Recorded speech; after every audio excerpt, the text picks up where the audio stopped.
রাস্তায় কিভাবে জল জমেছে এই দেখেই বুঝতে পারছেন যে কেমন ধরনের বৃষ্টি হলো।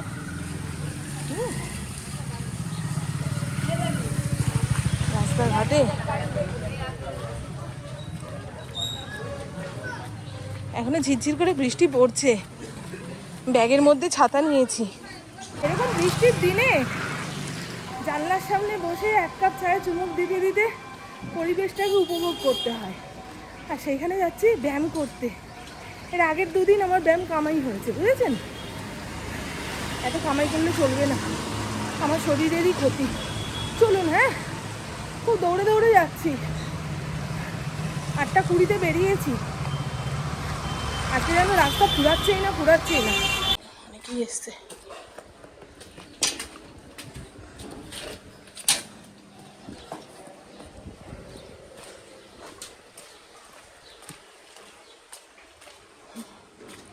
এই যে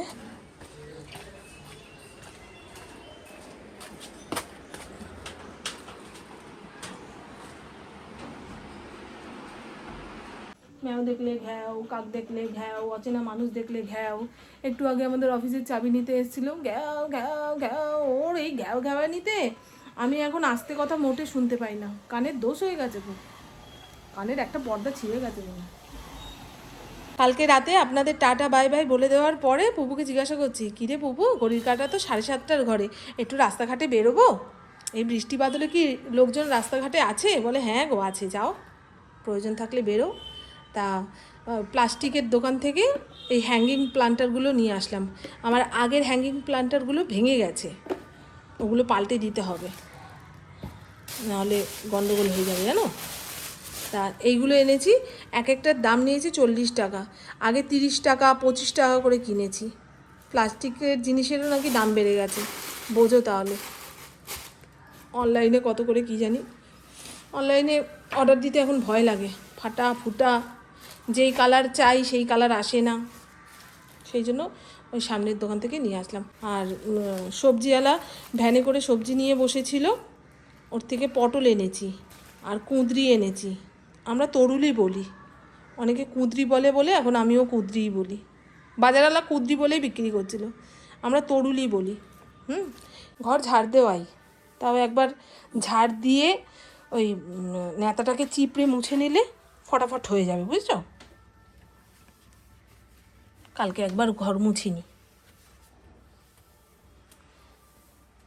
আসার পথে দেখলাম বাড়ির সামনে বিরাট একটা মঞ্চ করে সানাইয়ের সুর বাজিয়েছে। বুঝতে পারছিলাম না কিসের উৎসব, কোনো পুজো পার্বণ নেই, কিচ্ছু না। এখন মনে পড়লো, এই কি দিলে গো এত ঝাঁঝালো, নাকে ঠেকছে। অ্যাসিড ফ্যাসিডের কি দিব? ময়লা নিয়ে যাবে বাবারে বাবা, রাত যখন মশা মাছি উঠলো পর ভাইরাস হবে, নাক জ্বলে যাচ্ছে তো। মশা মাছি মারতে গিয়ে তো বউ মরে যাবে। সাপ আছে, সাপ কি? ও কার্বলিক অ্যাসিড দিয়েছো না? না ও ব্লিচিং পাউডার। এত ঝাঁঝালো গন্ধ, কি বলবো। বাড়ির চারপাশে এক কৌটো ব্লিচিং পাউডার ঢেলে দিয়ে বসে থাকো। ওই হাতুড়ি মার্কা ফিনাইলের গন্ধ, ব্লিচিং পাউডারের গন্ধ নাক দিয়ে যখন গলার সামনেটা আসে না, মানে আমি মরবো আগে। মশামাছি এখন ওই সমস্ত খেয়ে হজম করতে শিখে আছে। চলো না চাটা খাই, সাইডে চুলগুলো পেকে গেছে। এই যে চায়ের জল চাপিয়ে দিয়েছি। আজকে রুটিওয়ালা কাকার থেকে এই সমস্ত জিনিস রাখলাম। বাদাম চাপটি আমার যে কি ভালো লাগে, তবে বড় বড় বাদাম চাপটিগুলো বেশি দিন ঘরে এনে রাখা যায় না, গলে যায়। ওই জলা জলা হলে খেতে কেমন লাগে। এগুলো 5 টাকা করে, জানেন। আর মোবাইল বিস্কুট রেখেছি। আপনাদের মধ্যে অনেকেই জিজ্ঞাসা করেন যে মোবাইল বিস্কুট কেমন। এই যে আমাদের এইখানে বেকারি কাকারা এই যে বিস্কুটগুলোকে মোবাইল বিস্কুট বলে বিক্রি করে। হ্যাঁ, কালো জিরা দেওয়া রয়েছে, একটুখানি নোনতা নোনতা মিষ্টি মিষ্টি এরকম স্বাদের। কাল রাতে যে বিরিয়ানিটা ইন্দ্র এনেছিল, এত খারাপ খেতে, ফেলতেও পাচ্ছি না আবার গিলতেও পাচ্ছি না, এই রকম পরিস্থিতি। যেই দোকান থেকে আনে সেখান থেকেই এনেছিল। ওই হয় না, এক একদিন রান্না খারাপ হয়ে যায়। কালকে ওইটা খারাপ হয়ে গেছিলো রান্নাটা, শুকনো শুকনো, গলায় আটকাচ্ছে, কি অবস্থা। চলুন বন্ধু, এখনো সোমবারের পুজোর ফুল আসেনি। ইন্দ্র নিচের ঘরে বসে ওয়েট করছে। এসে গেছে, ফুল এসেছে।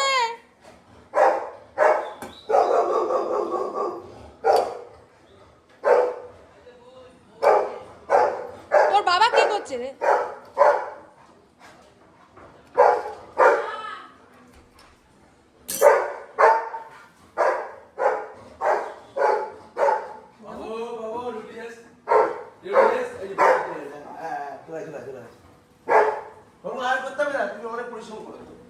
সারাদিন অনেক তোমার, সত্যি। আবার কালো হয়ে আসলো। আজকে সারাদিন চলবে টিপ টিপ টিপ টিপ করে বৃষ্টি। এরকম টিপটিপে বৃষ্টি খুব একটা ভালো লাগে না। ঝমঝম করে অনেকক্ষণ যাবৎ হবে, একটুখানি থামবে, ঘরের লোকরা রাস্তাঘাটে বেরোতে পারবে, কাজকর্ম সেরে আসতে পারবে। হ্যাঁ না রে মা, তোর তো পেটটা খারাপ বললি। খিচুড়ি খাবো না মা, এইরকম থেমে যাওয়া বৃষ্টিতে খিচুড়ি ভালো লাগে না। গাঠি আলু, গাঠি কচু, মুগ ডাল রান্না করবো জানেন। পুবু বলছিল খিচুড়ি করো মা, তাই না? খিচুড়ি চাপালে রোদ উঠে যাবে, আর আমি চাইছি না রোদ্দুরটা উঠুক। কি ভালো লাগে না এরকম ঝমঝমে বৃষ্টির ওয়েদারে, মনে হয় জানলার সামনে বসেই থাকি বসেই থাকি। কবি কবি ভাব এসে যায়, মনে হয় দূর সংসারে মন লাগছে না, এখন একটু বৃষ্টি দেখবো, গাছের পাতার ছবি আঁকবো মনে মনে। ওই আঁকাবুকিরও ক্ষমতা নেই গো আমার। কি যে শিখলাম ছোটবেলা থেকে, না গান গাইতে পারি, না ছবি আঁকতে পারি, বিফল জীবন। চলো গাঠি কচুটা কেটে ফেলি। কাটতে গিয়ে যদি হাত চুলকায় তাহলে জানবেন খাওয়ার সময় গলা চুলকাবে না। কচু ঘেঁচু কাটার আগে এইটা নিজে নিজে বলি আর মনের জোর বাড়াই। কালকে কচু শাকটা রান্না করতে গিয়ে, ওরে বাবারে, রান্না করতে গিয়ে না, কচু শাকটা ধুতে গিয়ে আমার হাত খুব চুলকাচ্ছিল। আপনারা গাঠি কচু আর কাঁঠালের দানা দিয়ে মুগ ডাল রান্না করে খেয়েছেন? করে খেয়ে দেখবেন, দারুণ লাগে। এটা আমার শ্বশুরবাড়ির রান্না, খুব ভালো লাগে। ইন্দ্র তো খুব ভালো খায়, শ্বশুরবাড়ির যে কোনো রান্না ইন্দ্র খুব ভালো খায়। আর আমি যে সমস্ত রান্না বান্না আবিষ্কার করে ইন্দ্রকে খাওয়াই, সেগুলো খাওয়ার পরে বলবে আমার মায়ের মতন হয়নি, আমার ওই বাড়িতে দিদি যা রান্না করতো সেই রকম হয়নি। তাহলে এদের জন্য কি নতুন নতুন আবিষ্কার করবো গো? খাও ডাল, ঝোল, তরকারি। চলুন বন্ধু, স্বামীর নামে বদনাম করতে বসলে, আমার জীবনে একটাই ইচ্ছা জানেন, আমি এমন একটা বন্ধু পাবো যার কাছে আমি আমার স্বামীর অনেক অনেক অনেক বদনাম করতে পারবো। আর সেই বদনাম শুনে বান্ধবী যেন সিরিয়াস না হয়ে যায়, সেও যেন বলে আমার বড় এরকম গো, আমার বড় এরকম গো। মানে তার হিসাব আমার হিসাব দুয়ে দুয়ে চার হয়ে যাবে, যে তার স্বামীও ওরকম, আমার স্বামীও ওরকম, তার মানে আমি একা জ্বলছি না, আমি একা অসুখী নেই। বুঝেছেন? এইরকম একটা বান্ধবীর খুব দরকার। তবে আমার তালে তাল দিয়ে সে আমার স্বামীর বদনাম করবে ওটা নয়, আমার স্বামীর নামে আমি বলবো। বিয়ের প্রথম প্রথম আমার আর ইন্দ্রর মধ্যে মাঝে মধ্যেই অশান্তি লাগতো। তা সেই অশান্তির কথা ধরুন আমার মাকে বলতে গেছি, মা যদি তখন বলতো যে দেখ দেখেছিস তো, নিজে দেখে শুনে বিয়ে করেছিস, এই কথাটা শুনে আমার যে কি মাথা গরম হতো, তেমন দুঃখ হতো। কি রে বাবা, আমি আমার মাকে মনের দুটো কথা বলতে এসছি মানে কি ইন্দ্রর বদনাম শুনতে এলাম?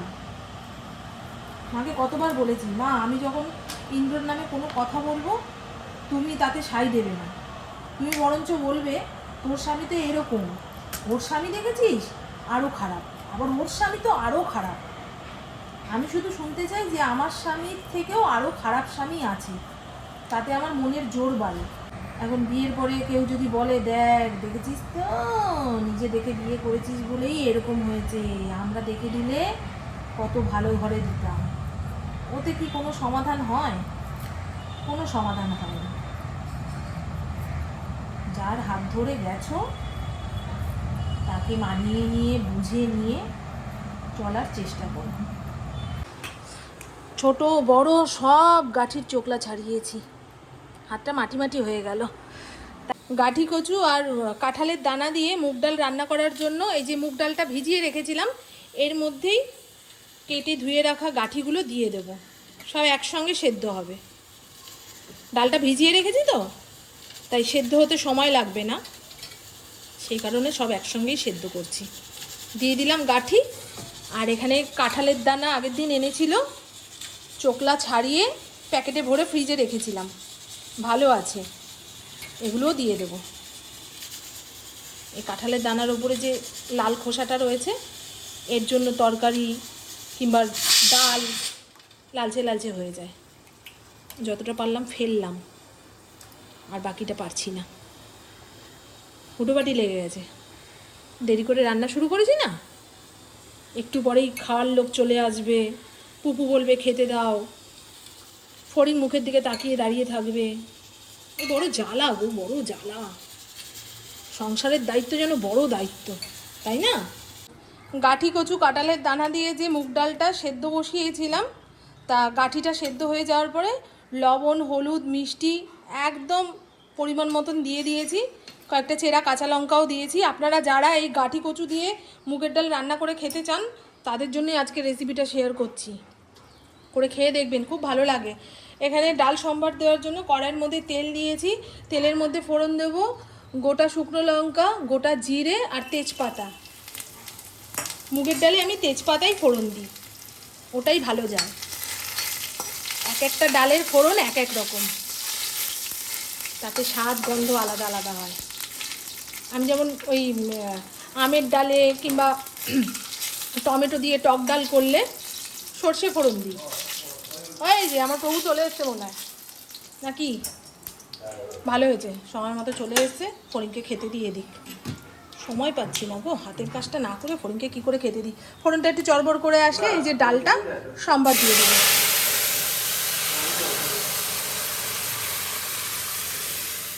খুব ভালো হয়, একবার বানিয়ে খেয়ে দেখবেন। আর এটা নামানোর আগে অল্প একটু ভাজা মশলা ছিটিয়ে দেবো, ব্যাস, তাহলেই হয়ে যাবে। হ্যাঁ রে, আমার বাচ্চাটা খাবে। কি গো, জামা কাপড় কে খুলে নিল তোমার? জামা কোথায় তোমার?